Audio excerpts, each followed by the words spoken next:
Welcome to our channel. నేను మాలతి.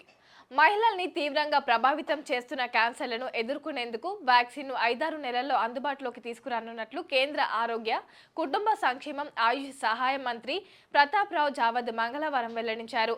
9 నుంచి 16 ఏళ్ల వయసు గల అమ్మాయిలకు మాత్రమే ఈ వ్యాక్సిన్ వేసేందుకు అర్హులుగా పేర్కొన్నారు. ఇక ఈ మేరకు మహారాష్ట్రలోని ఛత్రపతి సంభాజీనగర్లో ఆయన విలేకరుల సమావేశంలో వెల్లడించారు. క్యాన్సర్ వ్యాక్సిన్ కు సంబంధించిన పరిశోధనలు దాదాపుగా పూర్తి కావచ్చాయని, ట్రయల్స్ కొనసాగుతున్నాయని తెలిపారు. ఇక దేశంలో క్యాన్సర్ రోగుల సంఖ్య పెరుగుతోంది. మహిళలను ప్రభావితం చేసే క్యాన్సర్లకు వ్యాక్సిన్ పై పరిశోధన దాదాపు పూర్తయింది. ఇక ఈ సమస్యను పరిష్కరించేందుకు కేంద్రం చర్యలు చేపట్టింది. 30 ఏళ్లు పైబడిన మహిళలు ఆసుపత్రుల్లో స్కానింగ్ పరీక్షలు నిర్వహిస్తున్నారు. ఈ వ్యాధిని ముందస్తుగా గుర్తించేందుకు డే కేర్ క్యాన్సర్ కేంద్రాలు ఏర్పాటు చేస్తున్నామని మంత్రి జావద్ అన్నారు. వ్యాక్సిన్ అందుబాటులోకి వస్తే మున్ముందు రోజుల్లో మహిళల్లో వచ్చే రొమ్ము, నోటి, గర్భాశయ క్యాన్సర్లను నియంత్రించడానికి అవకాశం ఉంటుందని తెలిపారు. క్యాన్సర్ చికిత్సలో ఉపయోగించే మందులపై కస్టమ్స్ సుంకాన్ని కూడా ప్రభుత్వం మాఫీ చేసిందని ఆయన అన్నారు.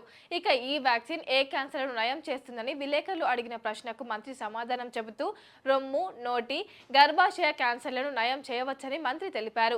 ప్రస్తుతం ఉన్న ఆరోగ్య సంరక్షణ కేంద్రాలను ఆయుష్ సౌకర్యాలుగా మార్చడం గురించి ప్రశ్నించగా, ఆసుపత్రులలో ఆయుష్ విభాగాలు ఏర్పాటు చేశామని, ప్రజలు ఈ సౌకర్యాలను పొందవచ్చని ఆయన వివరించారు.